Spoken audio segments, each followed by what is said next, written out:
بلاول صاحب کی ذمہ داری لگ گئی ہے کہ وہ پی ٹی آئی کو اس حوالے سے انگیج کریں اور ان کو بھی تمام سیاسی جماعتوں کے ساتھ بٹھائیں. دیکھیں جہاں پر پاکستان کی سالمیت کا، پاکستان کی خود مختاری کا، پاکستان کے امن کا، پاکستان کی خوشحالی اور پاکستان کی جو ہے بقا کا معاملہ ہوگا، وہاں پر تمام سٹیک ہولڈرز کو ایک ہونا پڑے گا، وہاں پر تمام سٹیک ہولڈرز کو ایک پیج پر بیٹھنا پڑے گا اور تمام سیاسی جماعتوں کو ایک متفقہ اعلامیے پر عمل پیرا ہونا پڑے گا.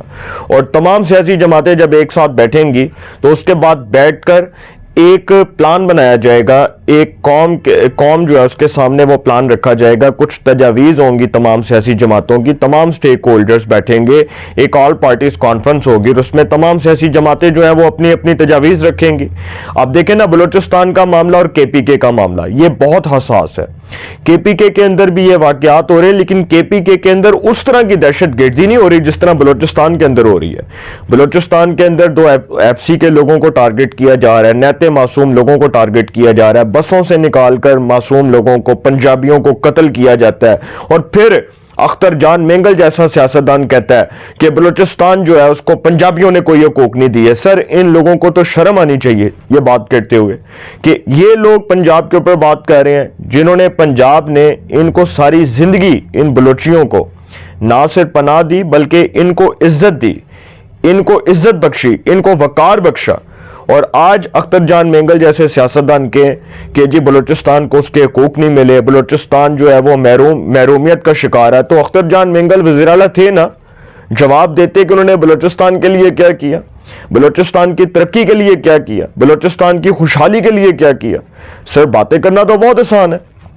ایک طرف وہ یہ بات کرتے ہیں کہ جی دھرنا دیں گے، ایک طرف وہی لوگ جو پاکستان میں بیٹھ کر مارنگ بلوچ اور سمی بلوچ جیسی دہشت گرد تنظیموں کو سپورٹ کر رہے ہیں، جو باقاعدہ طور پر بی ایل اے کے ساتھ ان کے ساتھ نہ صرف دہشت گردی کو پروموٹ کر رہی ہیں بلکہ دہشت گردی کی جو ہوا ہے اس کو جنم دے رہی ہیں.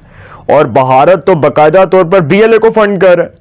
تو بی ایل اے کی وجہ سے جو دھرنا ہوا جس میں مارنگ بلوچ گرفتار ہوئی کوئٹہ کے علاقے سریاب سے، اس کو حراست میں لیا گیا، اس لیے لیا گیا کہ مارنگ بلوچ دہشت گردوں کی پشت پناہی کر رہی ہے، ان کی سہولت کار ہے، ان کے ساتھ رابطوں میں ہے، اس کو مکمل طور پر دہشت گردوں کی پشت پناہی حاصل ہے. یہی حال سمی بلوچ کا تھا. یہ کون سے ہیومن رائٹس ایکٹیوسٹ ہیں بھائی جو دہشت گردی کو سپورٹ کر رہے ہیں؟ پاکستان میں نے کہا تھا نا، وہ خیر اس دن وہ ویڈیو بہت لمبی ہو گئی، وہ پھر میں نے اس کو وائنڈ اپ کیا. میں نے اس دن یہ بات کی کہ پاکستان کے اندر جو این جی اوز کام کر رہی ہیں ان کا آڈٹ ہونا چاہیے. سر ان کا باقاعدہ طور پر آڈٹ ہونا چاہیے کہ یہ این جی اوز کس کی سرپرستی میں کام کر رہی ہیں اور یہ کیا کام کر رہی ہیں. کسی نے پوچھا آج تک این جی اوز سے؟ کسی نے نہیں پوچھا. این جی اوز کا باقاعدہ طور پر آڈٹ کروایا جائے، ان کی مکمل طور پر چھان بین ہونی چاہیے. یہ جو ہم نے سوشل میڈیا ایکٹیوسٹ بنائے ہیں، ہیومن رائٹ ایکٹیوسٹ بنائے ہیں، یہ ہمیں کہیں نظر نہیں آتے. پاکستان میں دہشت گردی کے اتنے بڑے بڑے واقعات ہوئے، کوئی ہیومن رائٹ ایکٹیوسٹ سامنے آیا؟ میں آسمہ جہانگیر صاحبہ کو سلام پیش کرتا ہوں. وہ پاکستان میں انسانی حقوق کی ایک سرکردہ خواتین میں ان کا شمار ہوتا تھا، ایک سرکردہ رہنما تھیں وہ، اور بڑی دلیر خاتون تھیں. وہ پاکستان کی ایک بڑی پرومیننٹ لا ایکسپرٹ تھیں اور وہ پاکستان کی ایک مایا ناز وکیل خاتون تھیں. انہوں نے انسانی حقوق کے لیے بہت آواز اٹھائی، انہوں نے انسانی حقوق کی تنظیم کے لیے، فلاحی اداروں کے لیے بہت کام کیا. اور آسمہ جہانگیر صاحبہ جو ہے he is one of the most prominent law expert, she is one of the most prominent law expert. وہ بڑی زبردست اور بڑی دلیر خاتون تھی. ان کی جو صاحبزادی ہیں منیزہ جہانگیر صاحبہ، وہ ہماری سینئر ہیں میڈیا کے اندر، وہ بڑی اچھی پوسٹ کے اوپر ہیں، وہ نیوز اینکر بھی ہیں اور وہ پروگرام بھی ٹیلی کاسٹ کرتی ہیں. آئی تھنک آج کل تو آج نیوز پر ہوتی ہیں. تو وہ بہت اچھی تھیں، بہت اچھی خاتون تھیں.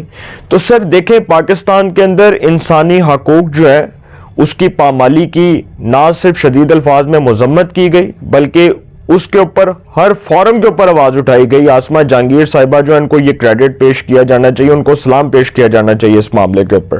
پھر انہوں نے خواتین کے حقوق سے متعلق بہت سے کام کیے، بہت اچھے کام کیے، بطور ہیومن رائٹ ایکٹیوسٹ بہت زبردست فیصلے کیے. تو نواز شریف صاحب جی اپنا کردار ادا کریں گے. بلاول بھٹو عید کے بعد پی ٹی آئی کو انگیج کریں گے اور ایک آل پارٹیز کانفرنس میں تمام سیاسی جماعتوں کو ایک میز پر بٹھایا جائے گا۔ یہ جی تھی خبر۔ اب آخری خبر جو میں آپ سے شیئر کرنے جا رہا ہوں وہ شیر افضل مروت صاحب کی ہے۔ شیر افضل مروت صاحب کہتے ہیں کہ جی پی ٹی آئی کے اندر فارورڈ بلاک بننے جا رہا ہے۔ وہ بتا رہے ہیں کہ پی ٹی آئی کے اندر فارورڈ بلاک بننے جا رہا ہے اور فارورڈ بلاک جو ہے وہ بہت بڑا ہوگا اور اس کو کوئی روک نہیں سکے گا۔ اب وہ یہ بات کہہ رہے ہیں، وہ کہتے ہیں کہ پی ٹی آئی میں فارورڈ بلاک بننے جا رہا ہے، پارٹی میں ان کے نام سے سابقہ ہٹنے میں دیر نہیں لگے گی۔ وہ کہہ رہے ہیں کہ جو میرے نام کے آگے لکھ رہے ہیں نا کہ سابقہ ہو گیا میں، وہ کہہ رہے ہیں دیر نہیں لگے گی، عمران خان میرے پہ اعتبار کرے گا اور کچھ لوگوں کو احساس ہوگا کہ جنہوں نے مجھے پارٹی سے نکالا انہوں نے کتنی بڑی غلطی کی۔ پھر وہ کہتے ہیں کہ علی امین گنڈا پور وزیر اعلیٰ خیبر پختونخوا نے بہت بڑا کردار ادا کیا، اللہ نہ کرے کہ اس سے کرسی چھینی جائے اور اس کی چھٹی ہو جائے۔ دیکھیں وہ یہ بات کہہ رہے ہیں، اس کا مطلب کہ ان کو پتہ ہے کہ علی امین گنڈا پور کی جو کرسی ہے وہ خطرے میں ہے، اس کی وزارت اعلیٰ اگر ٹھس ہو گئی تو کے پی کے میں عدم اعتماد آئے گی، عدم اعتماد کے ذریعے کے پی کے میں تحریک انصاف کی حکومت کا خاتمہ ہو جائے گا اور مولانا بیٹھ کر حلوہ کھائیں گے۔ سر مولانا صاحب بیٹھ کر پی ٹی آئی کو جو چونا لگائیں گے وہ تو آپ کو پتہ ہے کہ کیا لگے گا، پہلے بھی لگا نا 26ویں آئینی ترمیم میں مولانا جا کر پی ٹی آئی کی بجائے حکومت کے ساتھ بیٹھے اور ان کو ووٹ دے دیا، اور منصور علی شاہ کی بطور چیف جسٹس جو کرسی تھی اس کا راستہ ہمیشہ کے لیے روک دیا۔ مولانا صاحب کو اس بات کا کریڈٹ جاتا ہے کہ انہوں نے عزت مآب سپریم کورٹ کے سینئر جج انتہائی قابل احترام جسٹس منصور علی شاہ کا چیف جسٹس بننے کا راستہ ہمیشہ کے لیے روک دیا۔ اب انہوں نے جی شیر افضل مروت صاحب نے کہا کہ جی اس کی چھٹی ہو جائے، میں نہیں چاہتا۔ انہوں نے کہا کہ علی امین خوش آمدی نہیں ہے اور ان کا ہمیشہ یہی قصور رہے گا کہ پارٹی کے لیے وہ جو بھی کرتے ہیں وہ نہ بھی کہا ہوگا تو وہ نہ بھی کہا گیا ہو نا پارٹی کی طرف سے تو وہ کر لیتے ہیں۔ وہ کہہ رہے ہیں کہ علی امین گنڈا پور جو ہے وہ کسی کی نہیں سنتا، اس کو جو کہو گے وہ اسے برعکس کام کرے گا، وہ پارٹی کی نہیں سنتا، وہ کئی دفعہ پارٹی کے ساتھ جو اختلاف کر دیتا ہے اور ان کی بات مان لیتا ہے کہ جن کے اوپر پارٹی کے بڑے تحفظات ہوتے ہیں۔ تو سمجھ تو آپ گئے ہوں گے۔ تو سر اگر علی امین گنڈا پور کی چھٹی ہو گئی نا تو کے پی کے میں پی ٹی آئی کی حکومت کا خاتمہ ہو جائے گا، اور اگر پی ٹی آئی کی کے پی کے میں حکومت کا خاتمہ ہو گیا تو سر تحریک انصاف کی حکومت کبھی زندگی میں نہیں بنے گی۔ یہ بات اس غریب کی، فقیر کی، درویش کی لکھ لیں۔ اپنی رائے کا کومنٹس میں ضرور اظہار کیجئے گا۔ انشاءاللہ ایک نئے سیگمنٹ کے ساتھ پھر ملاقات ہوگی۔ اپنا بہت خیال رکھیے گا۔ اللہ نے کے بعد